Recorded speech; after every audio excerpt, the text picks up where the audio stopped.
नमस्कार, मैं विनोद पांडे शाश्वत सनातन संस्कृत में आपका स्वागत करता हूँ। आज की पुस्तक है एकादशी व्रत महात्म्य। चलिए इस पुस्तक में क्या-क्या है, इसके बारे में जानकारी प्राप्त करते हैं।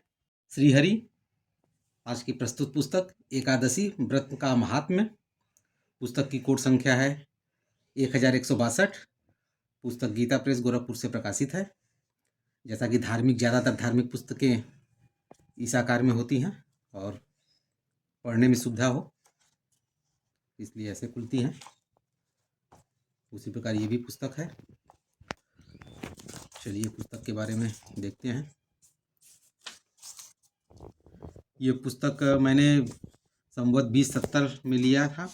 उस समय इसका मूल्य 20 रुपये था और उस समय तक का कुल मुद्रण 5,05,000 छप चुका था। अभी वर्तमान मूल्य इसका 35 रुपये में मिल जाएगा। पुस्तक जैसा कि नाम से पता चल रहा है कि एकादशी पे व्रत के महात्म्य पे है। एकादशी व्रत के महत्व क्या क्या हैं, उनके बारे में कथाएं हैं। चलिए एक नम्र निवेदन में पढ़ लेते हैं, जिससे पुस्तक का एक परिचय प्राप्त हो जाएगा।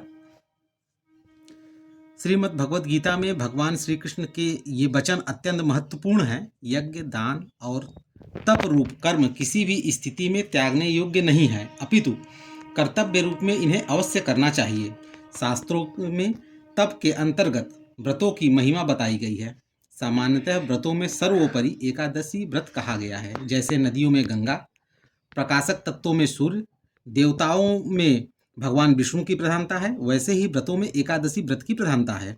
एकादशी व्रत के करने से सभी रोग दोष शांत होकर लंबी आयु, सुख, शांति और समृद्धि की प्राप्ति तो होती ही है, साथ ही मनुष्य जीवन का मुख्य उद्देश्य भगवत प्राप्ति भी होती है। इस तरह से चीज़ें हैं। संसार में जीव की स्वाभाविक प्रवृत्ति भोगों की ओर रहती है, परंतु भगवत सन्निधि के लिए भोगों से वैराग्य होना ही चाहिए। संसार के सब कार्यों को करते हुए भी कम से कम पक्ष में एक बार हम अपने संपूर्ण भोगों से विरत होकर स्व में स्थित हो सकें और उन क्षणों में हम अपनी सात्विक प्रवृत्तियों से भगवत चिंतन में संलग्न हो जाएं। इसी के लिए एकादशी व्रत का विधान है। दोनों पक्षों की एकादशी में भोजन न करें। वास्तव में शास्त्रों ने व्रत का स्तर स्थापित किया है। अपनी श्रद्धा और भक्ति के अनुसार जो संभव हो करना चाहिए। जैसे निर्जल व्रत, उपवास व्रत, केवल एक बार अन्न रहित दुग्धादि पेय पदार्थों को ग्रहण करना, नक्त व्रत यानी दिन भर उपवास रखकर रात्रि में फलाहार करना, और एक भुक्त व्रत अर्थात किसी भी समय एक बार फलाहार करना। अशक्त, वृद्ध, बालक और रोगी को भी जो व्रत न कर सके यथासंभव अन्न आहार का परित्याग तो एकादशी के दिन करना ही चाहिए। एकादशी देवी का प्रादुर्भाव मार्गशीर्ष मास के कृष्ण पक्ष में हुआ है।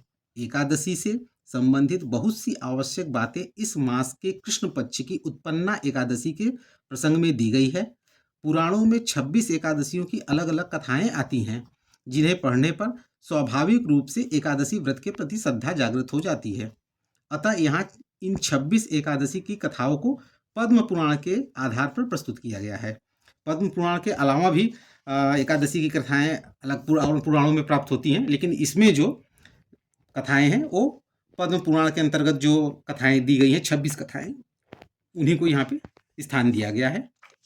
जैसा कि देख सकते हैं, छपाई बहुत मोटे मोटे अक्षरों में है, बड़े अक्षरों में है, तो पढ़ने में बहुत सुविधा होती है। और पूरा का पूरा सिर्फ हिंदी में है, संस्कृत में यहाँ पे नहीं दिया गया है, केवल हिंदी अनुवाद ही दिया गया है। पुस्तक शायद पृष्ठों की चर्चा नहीं किया हूँ, तो 175 पृष्ठों की ये पूरी पुस्तक है। पुस्तक सुंदर है, बहुत अच्छा है। एकादशी जो व्रत करते हैं उनके लिए तो बहुत ही महत्वपूर्ण है। अवश्य इसको लेना चाहिए और पढ़ना चाहिए। यहाँ पे ये 26 एकादशी व्रतों के बारे में ये पूरा है। हर महीने जो जो पढ़ते हैं उनके बारे में यहाँ पे विषय सूची बताया गया है। मेरे वीडियो बनाने का सिर्फ उद्देश्य यही होता है कि आपको पुस्तक के बारे में, पुस्तक का मूल्य, पुस्तक में पेज कितने हैं, पुस्तक की कोड संख्या इत्यादि, और पुस्तक की मुख्य बातें कि पुस्तक के अंदर क्या है, जिससे आपको मालूम हो जाए और पुस्तक में रुचि उत्पन्न हो और आप पुस्तक को ले आएँ और पढ़ें। इसी के साथ इस वीडियो को विराम देते हैं और अगले वीडियो में एक नई पुस्तक के साथ फिर प्रस्तुत होऊंगा। तब तक के लिए नमस्कार।